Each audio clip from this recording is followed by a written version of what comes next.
दोस्तों, आज की कहानी है सासू माँ सम्मान देने से ही सम्मान मिलता है।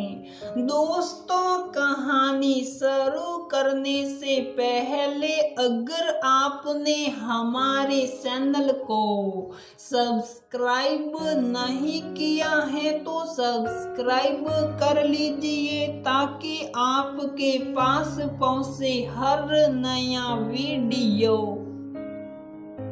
जमाना कितना आगे बढ़ गया है, लेकिन एक बहू के लिए तो शायद जमाना वही का वही है जो सदियों पहले था।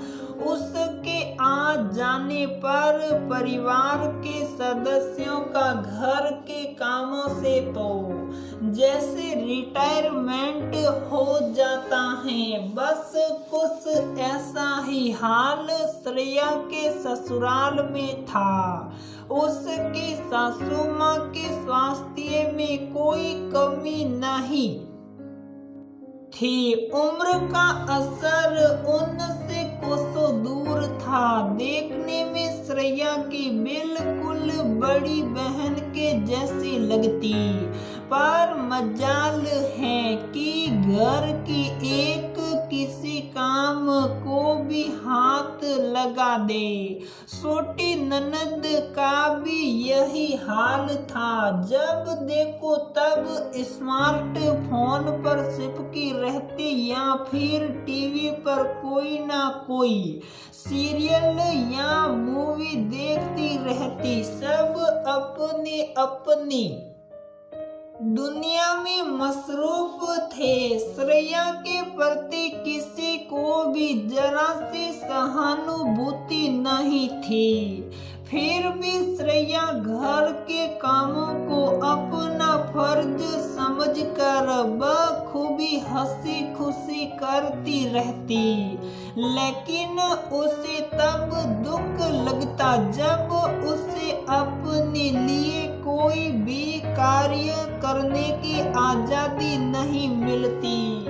अक्सर इस बात को लेकर कभी कभी श्रेया दुखी हो जाती। एक दिन तो हद ही हो गई जब दोपहर में फुर्सत के समय श्रेया आराम करने गई ही थी कि सासू माँ की बड़बड़ाने की आवाज उसके कानों में गूंज उठी।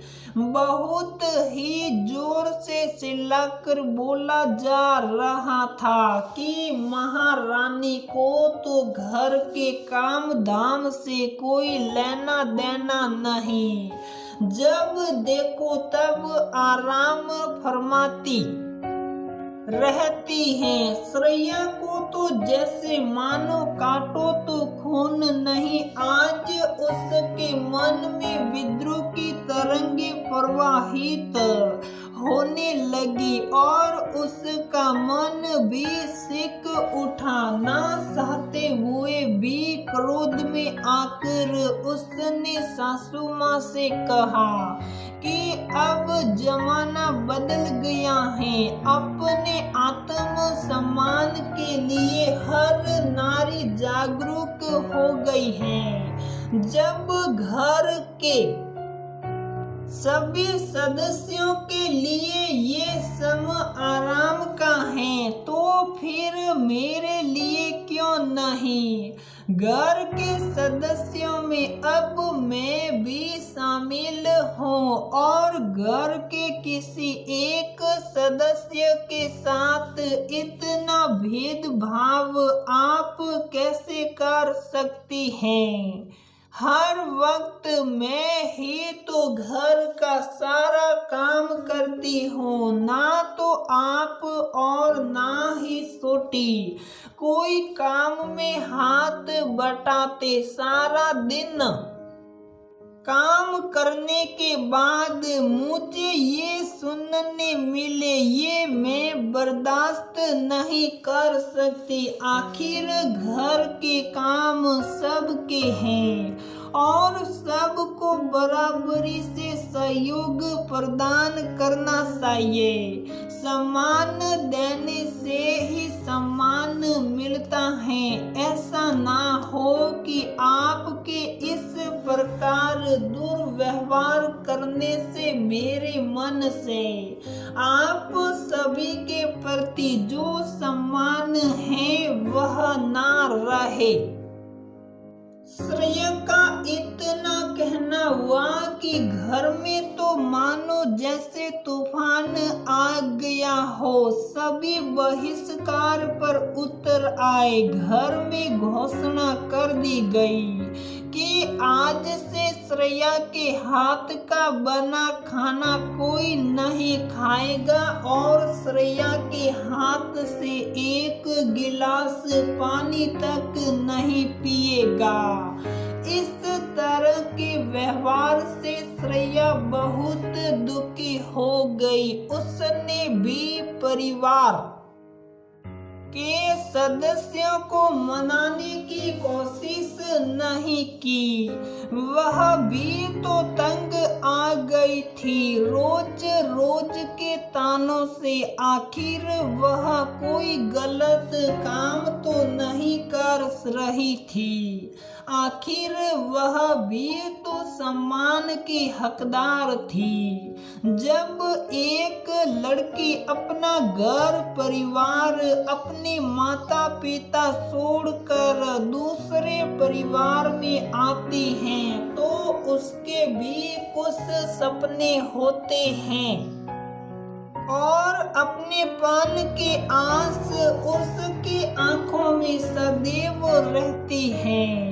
वह भी परिवार के सदस्यों से उससे अपनेपन की उम्मीद रखती है जिसको वह मायके में छोड़कर आई और उसके लिए वह हर पल हर क्षण प्रयास करती है। और जब उसके उस प्रयास को नकार कर उसकी अवहेलना की जाती है तब उसका अंत मरण टूट जाता है तथा कहीं न कहीं विद्रोह व बगावत की चिंगारी फूटने लगती है। एक लड़की जो कि विवाह के बाद कई रिश्तों में और कई हिस्सों में बट जाती है। बात बात पर उसके साथ इस तरह का व्यवहार किया जाना क्या सही है? तो दोस्तों हमारी ये कहानी यहीं पर समाप्त होती है। अगर आपको हमारी ये कहानी पसंद आती है तो प्लीज वीडियो को लाइक करें, शेयर करें और हमारे चैनल को सब्सक्राइब जरूर करें।